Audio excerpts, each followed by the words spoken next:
Trust Brendan Fraser and Hilary Swank in Trust, credit Oliver Upton, FX May 20, 2018. When compared with the historical record, this week's conclusion to the Getty kidnapping employed no shortage of artistic license.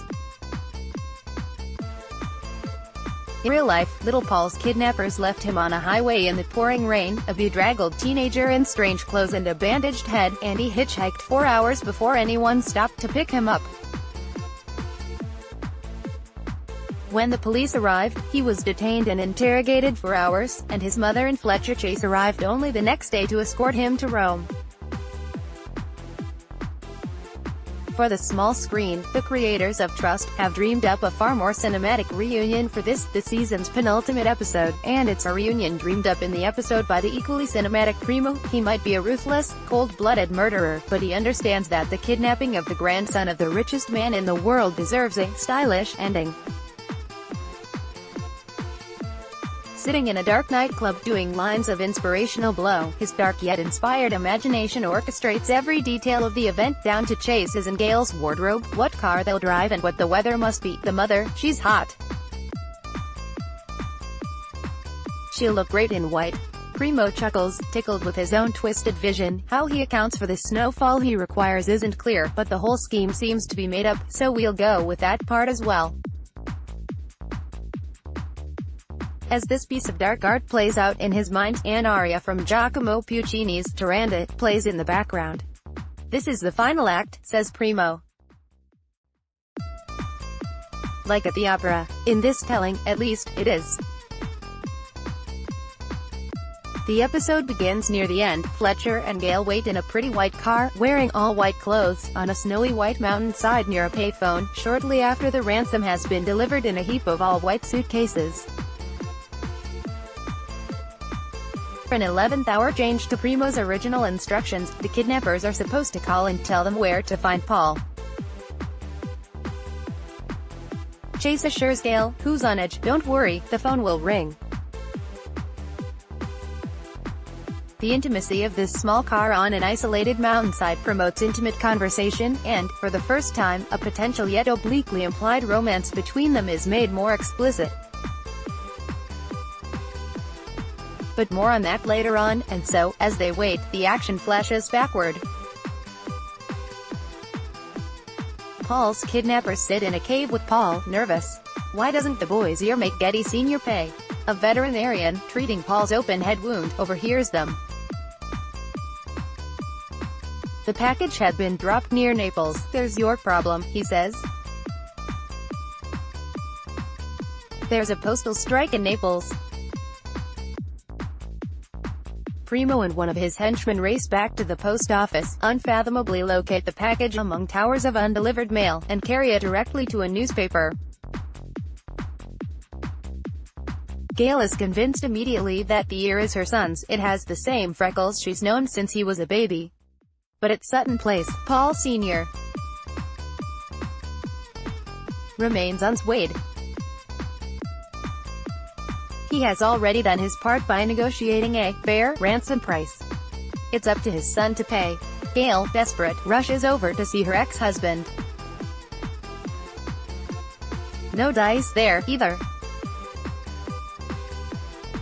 He would rather die on this cross, or, rather, let his son die on it than be crushed, as always, by his father.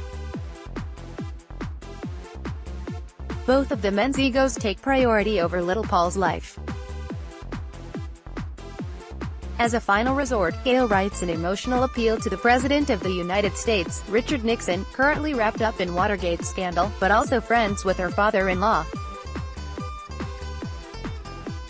Visiting the American embassy, she gets a letter faxed to Nixon.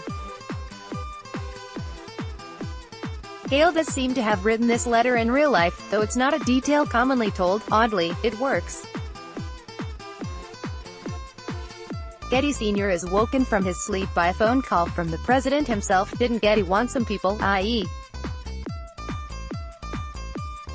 many Native Americans, cleared from some land in order to make way for his oil operations? Why, yes, he did. Great, says the president, but let's talk about your grandson first.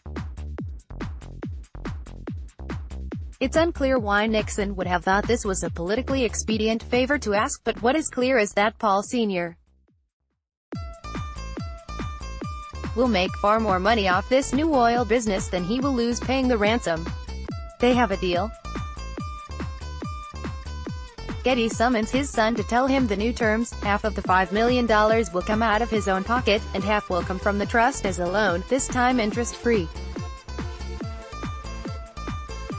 The real-life ransom was around $3 million, the majority of which was paid by Getty. Paul II believes he's won his first ever victory over his father. He doesn't know that Getty Sr.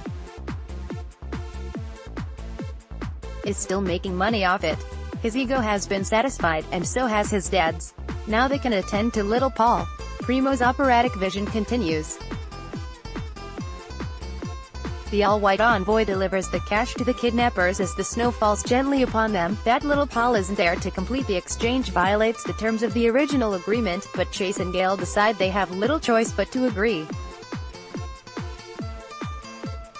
The kidnappers return to the cave, ecstatic. It's the largest ransom ever received in those parts by far. Paul, you're missing, huddled in the dark and sick, watches as they spray bottles of champagne and play in piles of cash. Puccini again soundtracks the slow-motion celebration. Their futures are bright. Maybe. Don Salvatore wonders why they don't kill the boy rather than return him. He's seen our faces, he says, shouldn't we just take him out? This short-sighted and, as some of the kidnappers know, potentially fatal suggestion, like it or not, Chase and Gale now know 50's real face and name, elicits an inspired speech from Primo. If we kill the boy, we never see another ransom, he says. Don Salvatore is irate over his nephew's insubordination. Still, Primo continues, manipulating Don Salvatore to his own ends. You're a wise man, a man of vision. No one needs to tell you what to do. This can be the beginning or end of something, he says, a one-night stand, or the start of something great, an empire. Primo might be the devil, but he's also a pretty gifted orator. And so the exchange proceeds. Still waiting in the car for the phone to ring, Chase confesses to Gale that he, too, has a son, a fact he never shared because he was ashamed of his failures as a father.